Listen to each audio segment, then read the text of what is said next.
Во имя Отца и Сына и Святаго Духа. Христос воскресе! Довольно странный диалог. Мы его слышали сейчас, читая Евангелие от Иоанна. Начинается он с того, что Христос обращается, как говорит Евангелие, к уверовавшим в Него иудеям.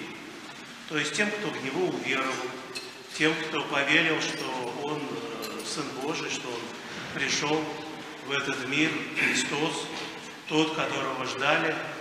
А дальше идет разговор, который как будто бы и не с верными, не с верующими. Он говорит, в общем, не то чтобы обвиняя их, но обращая внимание, что они верить-то верят, наверное, но как-то не совсем правильно, потому что хотят убить его. Вряд ли эти люди лично строят какие-то внутри себя планы, чтобы избавиться от Христа, тем более, что они же в Него уверовали. А он говорит вот такие довольно жесткие слова. И оказывается, что, исходя из этого, можно и уверовать, и в то же время быть как будто бы против Христа. Делать то, что его убивает, может быть, не в буквальном смысле. Да, не так много было людей, которые хотели физически устранить Христа. Их мы можем наперечет перечислить, читая Евангелие. Но довольно много людей, которые и хотели бы уверовать в Него, да что-то все время мешает. И вот эта несовершенная вера, несовершенное следование отдачи своего сердца Богу, неполное сохранение каких-то других опор в жизни приводит к тому, что происходит медленное, а может иногда и быстрое убивание Христа. И оказывается, что эти вещи происходят не только вот так со Христом, как он прямо говорит, но и вообще со многими большими вещами в жизни.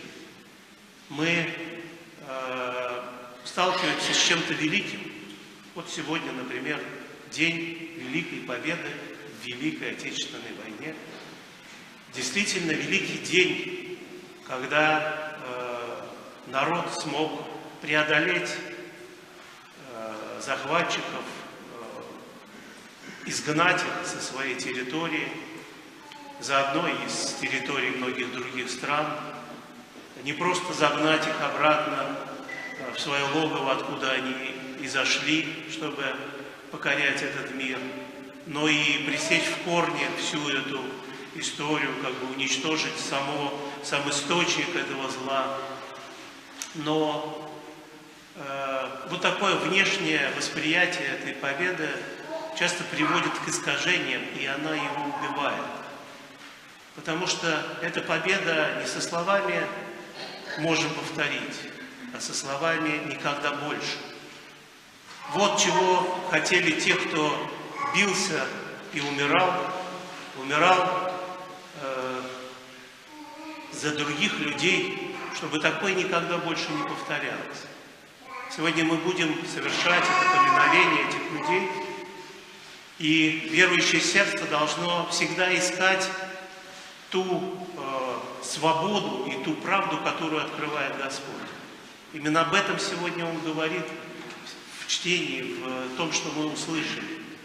Он сделает верующих в Него свободными от этих внутренних манипуляций, которые и сам человек над собой самим совершает, и от тех манипуляций, которые готова над ним и жаждет совершить какая-то идеологическая, политическая и какая-либо иная, но человеческая система.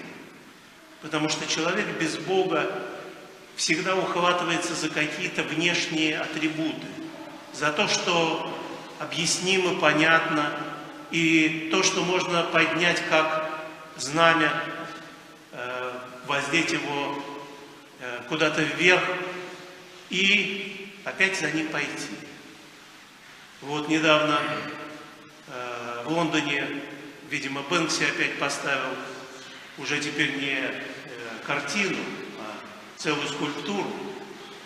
И на этой скульптуре, или в этом, точнее, изваянии, изображен человек с древком, со знаменем в руках, который развивается и ветром закрывает этим полотнищем ему лицо. И он шагает с постамента в пустоту. Его шаг вот так вот в пустоту обращен. Может быть, кто-то видел уже в интернете это изображение. Удивительная, глубокая мысль. Мысль о том, что вот этот порыв какой-то, он часто застилает не просто разум человеческий, он застилает вообще его естество. В таких порывах люди строят вавилонские башни, пытаются штурмовать небеса и захватить престол Божий. В таких порывах люди готовы действительно убить Христа, потому что Он оказывается тем, кто мешает в их жизни. Но верующий человек имеет шанс воскреснуть вместе со Христом. Воскреснуть, чтобы жить свободой и любовью, которая не делает возможным совершать все, что хочется человеку, но то, что действительно освобождает его от рабства этого мира, в первую очередь рабства греху. Воскреснем вместе со Христом. Христос воскресе!